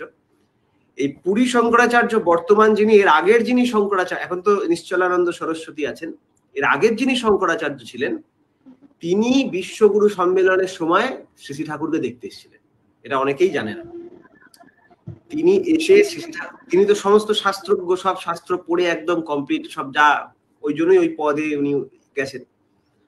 তিনি সমস্ত কিছু দেখে, শ্রী ঠাকুর অনুকূল চন্দ্রকে দেখে, তখন এখন এটা নোটও আছে, রেকর্ডও আছে, তিনি সেটা দেখে বলে গেছেন যে ভগবান বলে যদি কিছু হয় আজকের সোসাইটিতে, আমরা সেই দিনের ভগবানকে যদি আজকের দিনে ফেলি, তাহলে এইটাই এরকমই হবে। এবং এনার এই পদ্ধতিটাই কিন্তু যুগের সেরা পদ্ধতি, আমরা মানি কি না মানি। এখন আমার চোখে নাও হতে পারে, কিন্তু ওরকম একজন, অ্যাটলিস্ট উনি তো আমার থেকে বা আপনার থেকে বেশি গীতা পড়ে থাকবেন, তো উনি বলছেন, হ্যাঁ উনি বলছেন এই কথাটা ঠিক। এইবার তা কোনো কিছু ভুল বা ঠিক সেটা বলবো কি, সেটা বলার জন্য তো সেরকম উপযুক্ত কথা বলতে বা কিছু একটা তুলে ধরতে হবে যে এই জন্য এটা ঠিক, এই জন্য এটা ভুল, সেটা তুলে আমাদের ধরে দেখানোর প্রয়োজন। তার অজানুলম্বিত হাত ইত্যাদি, চোখ কান, এই যা যা গুণ আছে, যা আছে, এগুলো দিয়ে অন্তত যদি বলেন, এরকম অনেক জিনিস দিয়ে কিন্তু আমরা সেটাকে ডিটারমাইন করতে পারি। তা আসলে একটা সহজ ব্যবহার কেটে দিই বলবে, এখানে একটা বিষয় আমরা দেখতে পাই, প্রায় দেখি এক একজন মানুষজন, যে আমরা মানুষজন যে সমস্ত পুরুষোত্তমদের ভজনা করি, তাদেরকে শ্রেষ্ঠ মানি, এটা ভালো দিক, তার সাথে সাথে অন্যদের মিল খুঁজে পাই না, এটা একটা বন্ধত্ব দিক। তাহলে আমাদের সেই চক্ষুটা কি হয়, বন্ধ হয়ে যায়, যে প্রত্যেকের প্রতি শ্রদ্ধাশীল থাকা, তাদের মধ্যে দিয়ে তাদেরকেও বোঝা। যদি তিনি ভগবান শ্রীকৃষ্ণের গ্রন্থ পড়েন, তাদের জন্য যে তার যে বা ভগবান বুদ্ধের গ্রন্থ যদি পড়েন অরিজিনালি, সেখানে দেখতে পাবেন রামচন্দ্রের প্রতি তার বিরাট শ্রদ্ধা এবং ভাবধারা, এবং সেগুলোকে তিনি সহজভাবে ব্যাখ্যা করছেন, কারণ তিনি তার পূর্ববর্তী পুরুষোত্তম। যারা তার অনুসারী তারা কিন্তু পূর্ববর্তীকে শ্রদ্ধা করেন, কারণ তার ভগবানও শ্রদ্ধা করেছেন বলে। কিন্তু যদি পরবর্তীরও জীবন গুলোকে আমরা মিলিয়ে দেখি, তাদের যে কথা, তাদের যে বলা, সেগুলোকে যদি মিলিয়ে দেখি, তখনও কিন্তু মিল খুঁজে পাওয়া যায়। তবে তার জন্য একটা মানসিক ভাব দরকার, যেটা হচ্ছে কি, যে আমি তাদেরকে দেখতে চাই মিলিয়ে, যে তারা কি সত্যি এক। সেক্ষেত্রে কিন্তু এই ভাবধারাটা উন্মুক্ত না হলে দেখা সম্ভব নয়। সেটাই শ্রী শ্রী ঠাকুর কৃষ্ণদেব বলেছিলেন যে পর্দাটা সরিয়ে দিলেই ঠিক হয়ে যায়। তারপরে তুমি বলো, আমি জাস্ট এই জিনিসটাই হঠাৎ দেখতে চাইলাম যে অনেকেই এই সময় নিয়ে, এই যুগে, এই সময়ে এবং পূর্ববর্তী সময়েও যে বর্তমানে পুরুষোত্তম ছিলেন তাদেরকে অবজ্ঞাই করেছেন বা তাদেরকে দেখতে পারেননি, কিন্তু পূর্ববর্তী পুরুষোত্তমদের শ্রদ্ধার সাথে দেখেছেন। আসলে কিন্তু পূর্ববর্তী পুরুষোত্তমকেই অশ্রদ্ধা করেছেন, এটাই দেখা যায়। একদমই একদমই ঠিক। না না না, কাটার কিছু নেই, এটা একদম একদম আমি তো এই অ্যান্সার শোনার জন্যই হয়েছিলাম। এই যে অনেকে কিছু লিখছেন, এত অ্যান্সার তো দেওয়া যাবে না, এগুলো কোয়েশ্চেন না, জানার যে একটা ইয়ে থাকে, জানার জন্য বলা বা ওটা যেরকম, সেটার একটা অন্যরকম অ্যাপ্রোচ থাকে। সবকিছুকে আনসার তো দেওয়া যায় না। হ্যাঁ, আমি চৈতন্যদেবের একটা ঘটনা, হ্যাঁ, এটুকু আবেদন থাকবেই যে পুরুষোত্তমদের যে মূল সময়ে, যে সমস্ত পুরুষোত্তমদের সময়ে যে লেখা প্রবন্ধ, যে প্রবন্ধ নয় গ্রন্থ, যেগুলোতে তার বাণী এবং আচরণ সঠিকভাবে লিপিবদ্ধ হয়েছে। খুব দুঃখের বিষয়, পুরুষোত্তমদের প্রত্যেক প্রায় বাণী অল্টারেশন হয়েছে, সেটা ধর্মের মধ্যেই হয়েছে, গ্লানি তৈরি করেছে। কিন্তু যদি তার অথেন্টিক ভাবগুলোকে যদি দেখি, তাদেরকে দেখার অনুরোধ রাখবো প্রত্যেকের মধ্যে। যে সমস্ত সময়ে শ্রী ঠাকুর রামকৃষ্ণ দেবের কাছে এসে যখন আমরা দেখতে পাই লীলামৃত, কথা প্রসঙ্গ, এই সমস্ত ভাবধারা যদি দেখি, চৈতন্যদেবের, শ্রী চৈতন্যদেবের চৈতন্য চরিতামৃত, ভগবান শ্রীরামকৃষ্ণের যদি দেখি, শ্রীকৃষ্ণের দেখি, ভগবত যে গ্রন্থ রয়েছে, রামচন্দ্রের সময় মহাভারত, রামায়ণ, এগুলো প্রত্যেকটা বিষয় যদি আমরা দেখি, তার যদি সহজ স্বাভাবিক ভাবগুলো দেখি, তখন কিন্তু আশা করি তার সমন্বয়টা দেখতে পাবোই, যদি একটু ভাবধারাটা উন্মুক্ত রেখে দেখি। এবং সেই আবেদন আমি প্রত্যেকের কাছেই রাখবো, যে আমরা আসুন সেইটা বুঝি, মনন করি এবং একে অপরের সহযোগী হয়ে উঠি। আর প্রত্যেক পুরুষোত্তম কিন্তু আমাদের ভালোবাসার বিষয়ই শিখিয়েছেন, কাউকে কিন্তু হিংসার কথা শেখাননি, কাউকে ছোট করে বা কাউকে অশ্রদ্ধার কথা শেখাননি। এটুকুই আমাদের, তাদের জীবনীয় যে মূল বিষয়টি রয়েছে তার একটা বড় অংশ এটা, তাই নয় কি? সৌভিকের কাছে এই বিষয়টা একদম একদম একদম শ্রীমৎ, এই যে শ্রীকৃষ্ণের কথা বলছেন, এই যে অনেকে মিলে কিছু ইসকন নিয়ে ঝগড়া শুরু হয়ে গেছে, ঠিক আছে, কিন্তু এই ইসকনরা, মানে ইসকনে আমার অনেক ভালো ভালো পরিচিত বন্ধু আছে, সুন্দর ঘটনাও আছে পুরীতে, আমি তো শেয়ার করেছিলাম, ওগুলো বললে অন্যরকম প্রচার হয়ে যাবে, থাক। এবার অনেক এরকম হয়েছে যারা একদম এগেনস্টে ছিল, কিন্তু কিরম ভাবে কি সুন্দর একটা ইউনাইটেড অ্যাপ্রোচ। আমার ইচ্ছা আছে পরবর্তীকালে আবার গিয়ে সেখানে করা। তো যাই হোক, একটা কথা আমার মনে পড়লো, ওই শ্রীমৎ ওখানে গিয়ে কথা হচ্ছিল এইসব নিয়ে, শ্রীমৎ ভাগবতমে এরকম একটা 1.3.43, হ্যাঁ, চ্যাপ্টার 1 ক্যান্টো 1 ক্রিয়েশন, যেখানে সৃষ্টি তত্ত্ব নিয়ে আলোচনা করছিলেন, ওখানে এরকম অনেক ভাবে শ্রীকৃষ্ণ বলেছিলেন যে কৃষ্ণে স্বা ধর্মোপাগতে ধর্ম জ্ঞান বিভীষহ কলৌ না সদৃশম এষ পুরাণার্কো দুনোধিতা, এরকম একটা, ঠিক আছে, 1.3.43, এটা আমার এটুকু আমার মনে আছে। সেটা একটা ইংলিশ ট্রান্সলেশনে বলছে যে the question was also asked at a gathering of sages just after Krishna's departure from the world around 5,000 years ago. যখন কলিযুগ শুরু হয়, অর্থাৎ শ্রীকৃষ্ণদেবের দেহত্যাগের পর ঠিক পরেই যখন মানুষের মধ্যে একটা বিশাল বিরোধ সৃষ্টি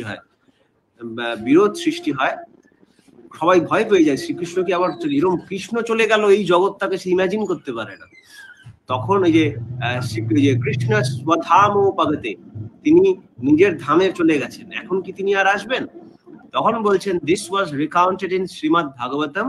The answer is that Krishna exists, which tells as Srimad Bhagavatam and many other scriptures, which tells of his many incarnation and his relationships with his devotees. তাই Srimat Bhagavatam is considered as an incarnation of Lord. এবার বলছেন যে কৃষ্ণ যখন চলে যাবেন বা পুরুষোত্তম যখন চলে যাবেন, তিনি জ্যান্ত হয়ে থাকবেন তার দেওয়া স্ক্রিপচারের মাধ্যমে। ভাবা যায়? সেই এক কথা ভক্তদের, একনিষ্ঠ ভক্তদের মাধ্যমে, যিনি ওই যে এক ভক্তির বিশেষ সাথে যে মনমনা ভক্ত মজ্জাজি মাং নমস্কার, ওই রকম মেনে চলবে। যে প্রিয় হসিমে মনমনা ভক্ত মজ্জাজি মাং নমস্কার মামে বৈশ্যসী সত্যং তে প্রতিজানে প্রিয় হসিমে। তার যে অতি প্রিয়জন হয়ে, অর্থাৎ তার প্রিয়জন তো সবাই, কিন্তু যে তার দিকে প্রিয় বলে তাকে গ্রহণ করবে, সেই মানুষই, সেই মানুষের মধ্যে তিনি জ্যান্ত থাকবেন এবং জ্যান্ত থাকবেন। এবং আর কমেন্ট দেখে হাসি পেয়ে যাচ্ছে, হ্যাঁ কমেন্ট দেখে দিই ভাই। তো ওইদিকে এটার ক্ষেত্রে যদি আসি, কবিকে বলি, যদি আমরা আজকে ভগবান বুদ্ধ নিয়ে আলোচনা করছি, ভগবান বুদ্ধেরই যদি জীবনী দেখি, ভগবান বুদ্ধের দেবীর পরবর্তী সময়ে অনেক পরে মাস কিলিং হয়েছে, মানুষজন জীবনকে, সত্তাকে নষ্ট করে দেওয়া হয়েছে, কিন্তু কিরকম জীবনীয় শক্তি দেখো তাদের, কেমন ভাবে তারা ভগবান বুদ্ধের সাথে যুক্ত হয়েছিলেন। তারা কিন্তু সবগুলিকে একত্রিত করে, যা তাদের সাহিত্য, যা তাদের ধর্মের জীবনের চলার অঙ্গ, সে সমস্ত পুড়িয়ে দেওয়া হয়েছে, নষ্ট করে দেওয়া হয়েছে, কিন্তু তারা ভগবানের সাথে, বুদ্ধের সাথে যুক্ত হয়ে তাকে স্মরণ করে সেগুলিকে আবার রিভাইভ করেছেন। এবং তারা আচরণে কিন্তু ভালোবাসাই দিয়ে গেছেন। তাদেরকে কিন্তু বারবার আঘাত করা হয়েছে, তাদের সত্তাকে আঘাত করা হয়েছে, তাদের বৈশিষ্ট্যকে আঘাত করা হয়েছে, তাদের পালনগুলোকে নষ্ট করে দেওয়ার চেষ্টা করা হয়েছে, কিন্তু কত সহজে উদাহরণ হয়ে উঠেছেন তারা। প্রত্যেককে ভালোবাসা দিয়েছেন এবং প্রত্যেকের মধ্যে দিয়ে সেগুলো ছড়িয়েও দিয়েছেন। যদি এটাই দেখি, তাহলে পূর্ববর্তীর মধ্যে যদি এই ভাবটা দেখি, পরবর্তীরাও এই কাজটাই করেছেন। আমরা যদি সেই ভাবধারার যুক্ত না হতে পারি, তাহলে অ্যাকচুয়ালি আমরা সেই ভাবধারার যে শ্রেষ্ঠ মানুষ, যাকে আমরা পুরুষোত্তম ভগবান বলি, তাকেও কিন্তু অশ্রদ্ধার মাধ্যম দিয়ে পালন করছি, অর্থাৎ তাকে আমরা ধরতে পারিনি। সেই একই কথা, বুদ্ধে আমরা স্মরণগত হতে পারিনি, সেই কৃষ্ণে আমরা স্মরণগত হতে পারিনি। চৈতন্যদেবের দাদা নিত্যানন্দর কথায় যদি আমরা যাই, উনিও বড় এক্সাম্পল। এবং যীশু খ্রিস্টের টাইমে ভক্তরা তারাও তো মেরে ফেলছে, তাও নিত্যানন্দের মতো গাইছে, মেরেছিস কলসির কানা, তা বলে কি প্রেম দেব না, হরি বলে বাহু তুলে, আয় রে নেচে একটি বার, মাথায় রে তোর হাতে ধরি, বল রে হরি হরি হরি, তোর পাপের বোঝা দে মোর মাথায়, করিস নে তুই ভাবনায় আর। তার মানে তাকে ভালোবেসে একদম তার সাথে টিউন হয়ে গেছে, তাকে ভালোবেসে একদম তার সাথে টিউন হয়ে গেছে, ওই জন্য তারই মতো আচরণ করছে। ঠিক তাই। এই জন্যই তো চৈতন্য দেবের দেখা যায় একদিকে কৃষ্ণের, একদিকে রাধা রঙের ভাবধারাটা তাকে বলা হয়। কিন্তু চৈতন্য দেবের জীবনীতে যখন দেখি, তিনি যখন কীর্তনের মধ্যে দিয়ে যুক্ত হচ্ছেন, তখনও কিন্তু তার বাধা দেওয়ার জন্য মানুষ ছিলেন, কিন্তু কি সুন্দর তাদেরকে ভালোবাসায় যুক্ত করেছিলেন। একইভাবে শ্রী শ্রী ঠাকুরের জীবনেও যখন দেখি, তখন কি মানুষ বাধা দেয়নি কীর্তনের যুগে? মানে পিটিয়ে কত পিটিয়েছে, কত মানুষকে মেরে ফেলেছে, হরিদাস কত মার খেয়েছে। আর একটা ঘটনা আমার মনে পড়ে গেল, যে বর্তমান পুরুষোত্তমকে কেন যে বলে না ধরে প্রেরিতে বর্তমান অন্ধতময় হয় প্রয়াণ, কয়েকটা সাইড আছে, যে সাইডটা আমরা দেখতেই পারি না। তিনি নিজে ছাড়া, তিনি নিজে দয়া করে যদি রিভিল না করেন পুরুষোত্তম কৃতি আচরণ, তিনি না বোঝালে বোঝে কোনজন। এই ব্যাপারটা একটা এক্সাম্পল। গৌতম বুদ্ধের যখন এই যে হঠাৎ তিনি এত পথের মধ্যে যে নির্বাণ এই ওয়েটা চুজ করলেন কেন, হ্যাঁ, যেটা শঙ্করাচার্য একটু করেছিলেন, চিদানন্দ রূপা শিবোহম শিবোহম, ওখানে করেছিলেন না না করে করে, হ্যাঁ, না মনোবুদ্ধি অহংকার চিত্তাদিনাহম, নেতি নেতি করে করে করে করে না না করে করে আমরা যেখানে পৌঁছাচ্ছি, তিনি ওইভাবে না না করে করে একটা এমপ্টিনেস কে পুজো করেছেন। তিনি কিন্তু ভগবান বিশ্বাসী, তথাকথিত আকাশের ঈশ্বরের বিশ্বাসী ওরম ভাবে ছিলেন না, বা কাউকে হতে দেননি। তিনি বলেছেন কাউকে মানতে হবে না, তুমি বোধিসত্তাকে মানো। তুমি দেখো ওই তো বোধিসত্তাটাকে জাগাতে পারো নাকি, এনলাইটেন্ড হতে পারো, বোধ জাগাতে পারো নাকি। শ্রী শ্রী ঠাকুরকে এই নিয়ে প্রশ্ন করায় তিনি বলেছিলেন, বুদ্ধদেব ছিলেন প্র্যাকটিক্যাল ম্যান, তিনি ছিলেন একজন প্র্যাকটিক্যাল ম্যান, তাই না? তো তো ওখানে বোধিসত্তার ব্যাপারটা তো এরকম ভাবে বলতে বলতে ঠাকুর একদিন এক্সপ্লেন করছেন কি সুন্দর সাইকোলজি দিয়ে, যে গৌতম বুদ্ধ ছোটবেলায় মা হারান, গৌতম বুদ্ধের মাকে ছোটবেলা হারান, আর আজীবন এই মা যার, আর তার তো মেমোরি, তার তো চৈতন্য তো একদম জেগে আছে একদম চরমে, তো ওই মা নেই, অথচ মায়ের বোধ ওটা তার মধ্যে একটা অদ্ভুত সেন্সেশন ক্রিয়েট করে, এবং সবকিছু এই মায়ের শূন্যতাটাই তাকে যেন অনেক দিক দিয়ে চালিত করছে। হ্যাঁ, এবং তাকে বাহ্যিক জগৎ থেকে তাকে আলগা করে রাখা হতো, যে মৃত্যুর ব্যাপারটার সাথে, যে বার্ধক্য মৃত্যু এই ব্যাপারে তাকে জানতে দেওয়া হয়নি, তার বাবা জানতে দেয়নি। তাই মা কিভাবে চলে গেল আর বার্ধক্য এই জিনিসটার সাথে না মিল পেত না। যেদিন প্রথম মৃত্যু ঠিত্যু এসবের সাথে দেখলো, এবং ছোটবেলা থেকে ওই যে একটা চলে আসছে, মা নেই, মা না থাকার শূন্যতা, ওই শূন্যতাটাই তার কাছে মা হয়েছিল। আর ওই শূন্যতাটাইকেই পুজো করে একটা সেরকম পরম নির্বাণ, একটা শূন্যতা ওর মধ্যে গিয়ে তিনি ভগবত খুঁজে পেয়েছে। আমাদের যে শাস্ত্রে আছে ওই যে পূর্ণমদা পূর্ণমিদম কি তো পূর্ণাৎ পূর্ণমুদচ্যতে যেটা আছে, হ্যাঁ কি শুনতে পারলাম না কি বল? হ্যাঁ ওইটাই, ওই কথাটাই বললাম, তুমি ওখানটা আছে বলতে জায়গাটা আমি বলতে যাচ্ছি।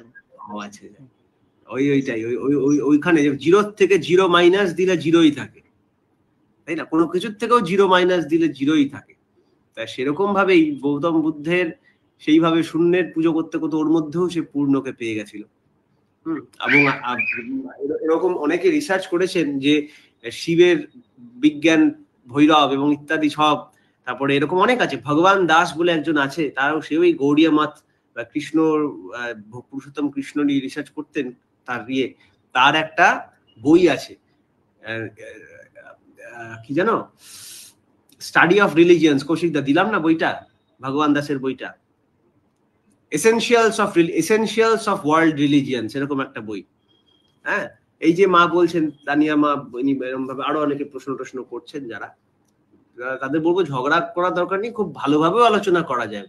আমাদের মধ্যে যদি ধর্মের বোধ থাকে, এইটার মাধ্যমেই তো জানিয়ে দিচ্ছি যে আমাদের কিছুই ঢোকেনি মাথায়, তাই না? এরকম ভাবে কেউ অশ্রদ্ধা করে, শ্রীকৃষ্ণর কে মারছে, শ্রীকৃষ্ণ তাও শ্রদ্ধার সাথে কথা বলছে, এইটা কি কৃষ্ণকে জানার পরিচয়ের ফল? এরকম হয় না। আর ঠিক আছে, আমাদের টাইম অনেকটা শেষ হয়ে এসছে। ভাবধারা, তবে এটুকু চাইবো, বৈষ্ণবের যে মূল যে বৈশিষ্ট্য সত্তা আছে, তার মধ্যে একটা সত্তা আছে জীবের প্রেম। তাই প্রত্যেককেই ভালোবাসে, তার মধ্যে দিয়ে ভালোটাকে দেখতে যদি আমরা পারি, তাহলে অবশ্যই সেই জীব ভগবানের বাহ্য সত্তায় যুক্ত হতে পারবে। এটুকুই। বাকিটা একটা ঘটনা রিসেন্ট মনে পড়ে গেল, ধন্না জাট, আমি রিসেন্টলি ভিডিওটা শেয়ারও করেছি, রাজস্থানের একজন ঘটনা। হ্যাঁ, তাই ইনি বলছেন ইসকনের আমার খুব ভালো লাগে, এবং অনেকে আছে আমাদের ইসকন কেন, ইসকন তো একটা অর্গানাইজেশন, রাখেন না গৌড়িয়া বৈষ্ণব মত বা এরকম কোন বৈষ্ণব মতে যে শালগ্রাম শিলা পুজো করা হয়। হ্যাঁ, শালগ্রাম শিলা একটা গল্প, সুন্দর ঘটনা। রাজস্থানের একজন বাচ্চা জন্মেছিল, ধন্না জাট, ঠিক আছে, খুব তখনকার দিনের বৈশ্য সম্প্রদায়ের ছেলে। তো বাচ্চার বেলায়, এবং ওদের বাড়িতে ব্রাহ্মণ সেবা খুব ভালোবাসতো, ছোটবেলা থেকে ওদের বাড়িতে খুব ব্রাহ্মণদের সেবা করা হতো। তো একদিন তাদের বাড়িতে এরকম একজন ব্রাহ্মণ আসে, তার বাবা, ধন্না জাটের বাবা মা তাদের খুব সেবা যত্ন ইত্যাদি করে, এবং সেবা করে। তো সেই ব্রাহ্মণ প্রতিদিন একটা সুন্দর চকচকে শালগ্রাম শিলার সেবা করতেন, এবং তাকে নারায়ণ ভেবে পুজো করতেন। তো ধন্না জাট তখন ছোট্ট বাচ্চা, সে ওইটা দেখে ওর খুব ভালো লাগতো, যেরকম বিশেষ করে চকচকে একটা ওরকম খেলনার মতো জিনিস, এবং ওটার মধ্যে ভগবান আছে, বিশাল খুশি। তো এবার অনেকদিন থাকার পর সে ব্রাহ্মণ যখন চলে যাবেন, ওইখান জায়গাটা ছেড়ে চলে যাবেন, এবার ধন্না জাট বাচ্চা, 3-4 বছরের বাচ্চা, সে খুব কান্নাকাটি করে যে তার ওই শালগ্রাম শিলাটা লাগবে, সে ওটা নিয়ে পুজো করবে।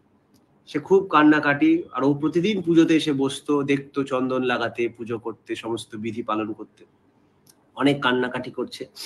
ধন্না জাটের মা তাকে বোঝায় যে এটা তো এরকম ভাবে দেওয়া যায় না, এক হচ্ছে এটা এমনি পাথর না, এটা শালগ্রাম শিলা, আর তাই শালিগ্রাম তুমি পারবে না, এটা পুজো তো পারবে না, আমরা বিধি জানি না, ওই ব্রাহ্মণদের মাধ্যমেই হয়, এরকম ভাবে করতে হয়।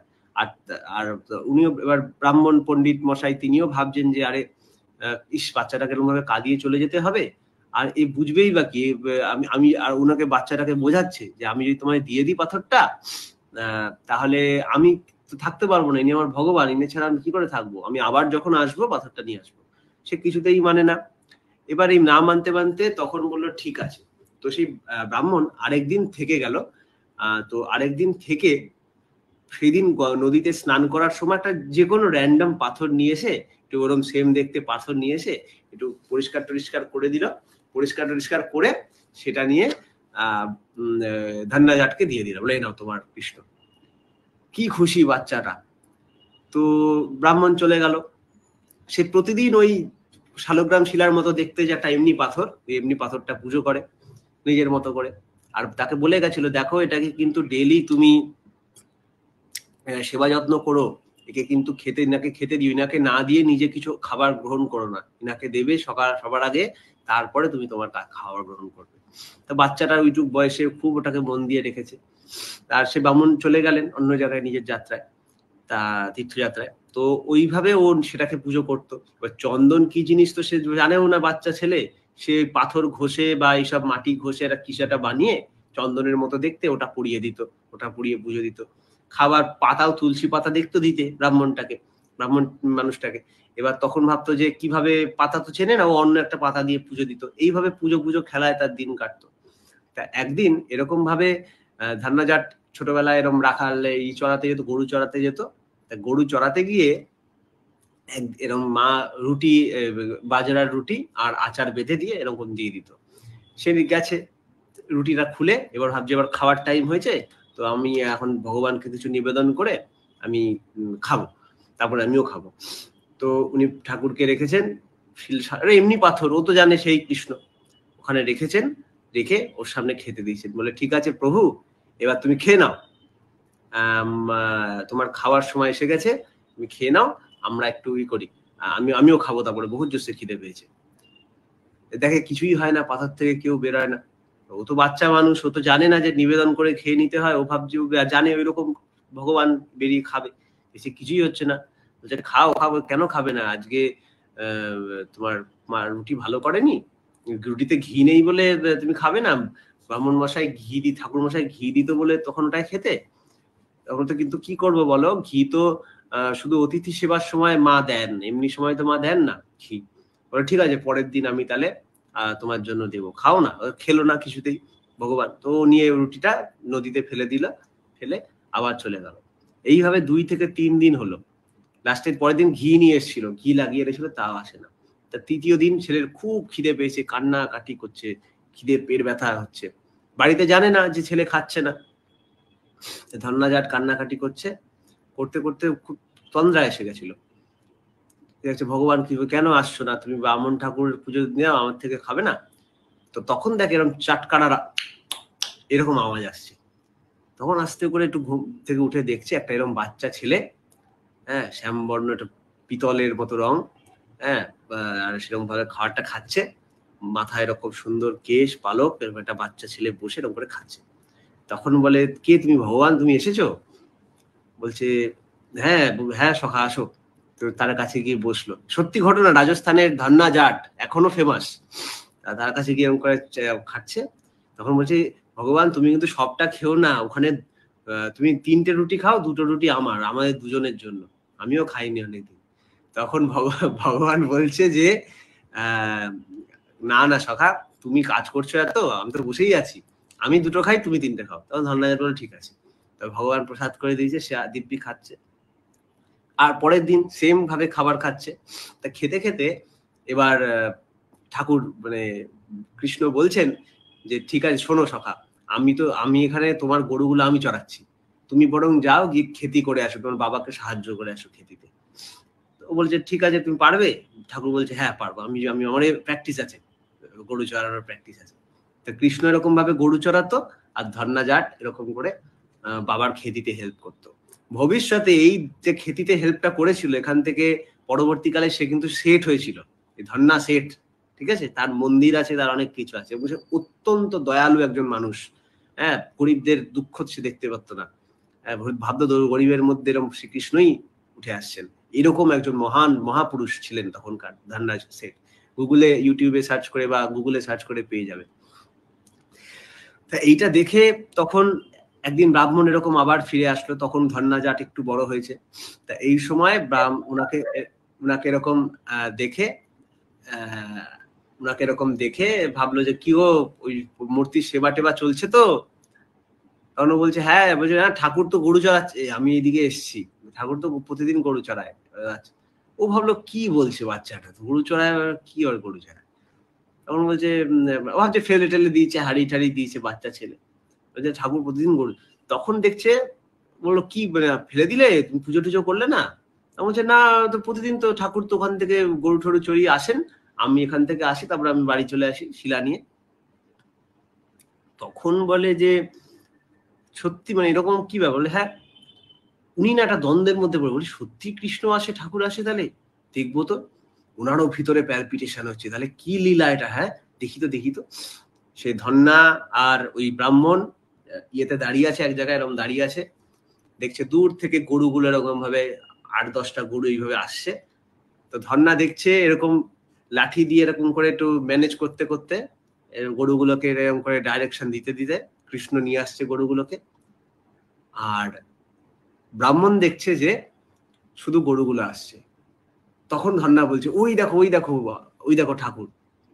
তখন ও তাকাচ্ছে, কোথায়? দেখছি না, শুধু গরুগুলো অটোমেটিক নিজে নিজেই আসছে, কোনো ছেলেকে দেখছে না। বলছে কোথায়? আর বলছে ওই যে ঠাকুর মশাই দেখতে পাচ্ছ না, ওই যে সুন্দর পিতলের মতো গায়ের রং, ওই দেখো চুলটা কি সুন্দর হাওয়ায় উঠছে, এরকম বলছে, আর চোখ দিয়ে এরকম ভাবে ধন্নার জল বেরিয়ে আসছে, কেঁদে না, অটোমেটিক ওরকম ভাবে জল বেরিয়ে আসছে চোখ দিয়ে। বলছে ওই তো দেখো, ওই তো ঠাকুর, ওরম না তোমার ঠাকুর, ওই যে। এবার যে ব্যাখ্যা দিচ্ছে ধন্না, এরকম গায়ের রং, এরকম হাইট, হ্যাঁ আঙুলগুলো একদম এরকম, হাতগুলো লাল, হ্যাঁ টুক টুক করে পায়ে এরকম করে ফেলে ফেলে আসছে, হাত এরকম লম্বা, হ্যাঁ চোখ কানটা গলার এইখানে চোখ কানের নিচে থাকে কানটা আরো, এরকম চুলে পাগড়ি মাথায়, যে এক্সপ্লেনেশন দিচ্ছে।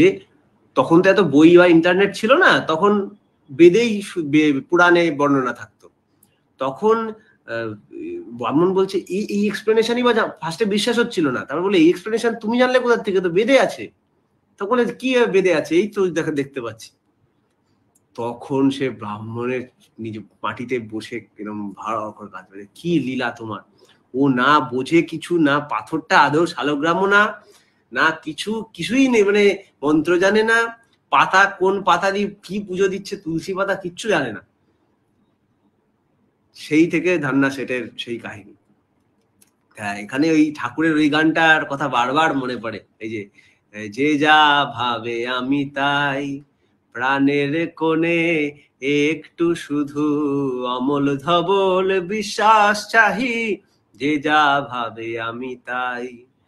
আমি ভক্তের কাছে শালগ্রাম শিলা, জ্ঞানীর কাছে ব্রহ্ম ভেলা, আমায় পাতা দিয়ে পুজলে পরে, আমি ছাগল হয়ে পাতা খাই, যে যা ভাবে আমি তাই, প্রাণের কোণে একটু শুধু অমল ধবল বিশ্বাস চাহি, যে যা ভাবে আমি তাই।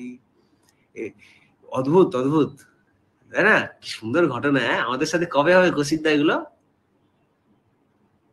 ভাবছিলাম যে আচার সর্বস্বের, ঠাকুর যে বলেন যে আচার সর্বস্বের প্রয়োজনীয়তা তখনই যতটুকু করতে হয়, তাহলে এটা কত বড় উদাহরণ। তিনি কিছুই জানেন না কিন্তু ভালোবাসেন, এই যে যুক্ত হয়। আরে ওইটাই জানা, ঠাকুর বলছেন সখী প্রণয় পরম বেদ, love is darling, love is the supreme knowledge. আর শ্রীকৃষ্ণের মেসেজই তো এটাই। মজ্জাবেশ্য মনোজে মাং নিত্য যুক্ত উপাসতে, শ্রদ্ধয়া পয়োপেতান্তে মে যুক্ততমা মতঃ।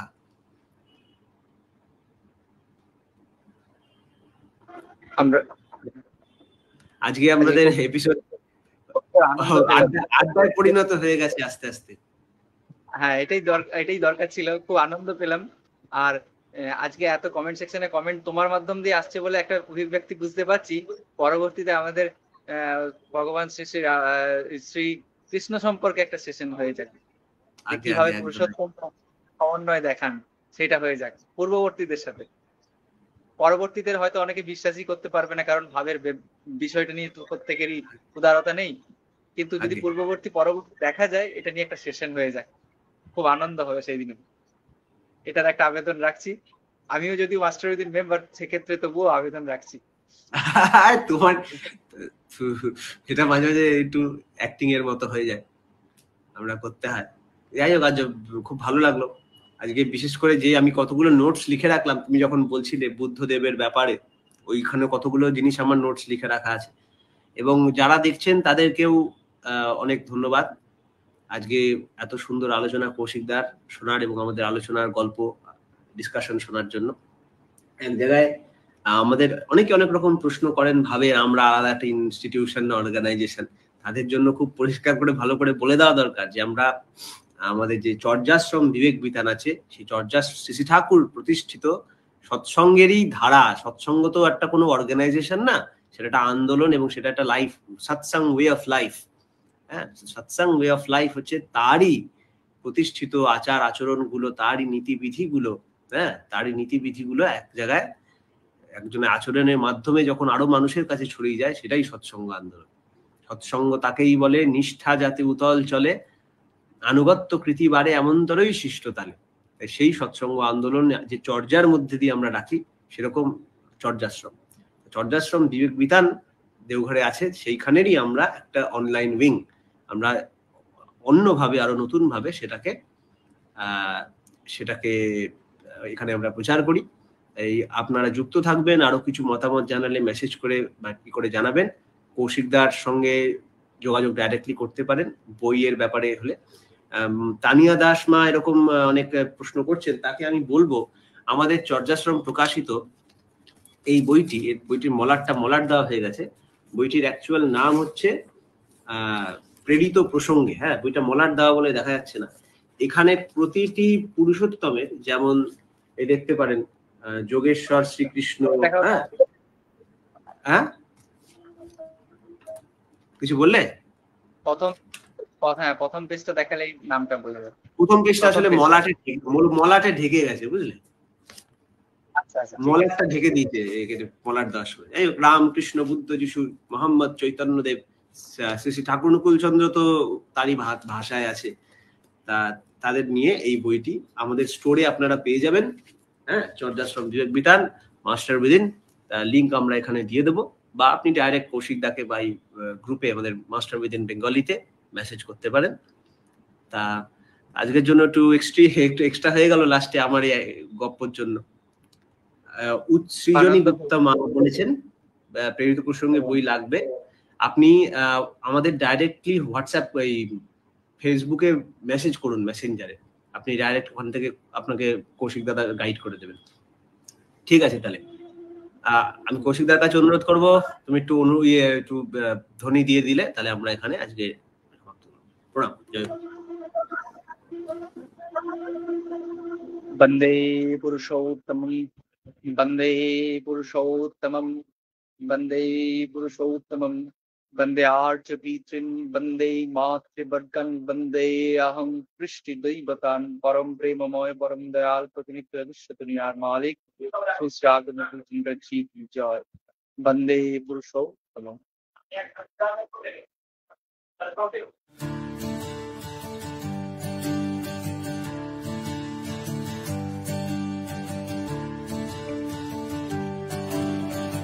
আপনারা দেখছেন মাস্টার উইদিন বেঙ্গলির পরিবেশনায় অনুধ্যান, প্রতি শনিবার সন্ধে 7টা থেকে live Facebook channel master within Bengali এবং আরও অন্যান্য প্ল্যাটফর্ম ইউটিউব পডকাস্টে লাইভ এটা পরিবেশনা হয়। আপনারা আরও মানুষের কাছে এটা শেয়ার করে দিন এবং দেখতে থাকুন আজকের অনুধ্যানের পর্ব।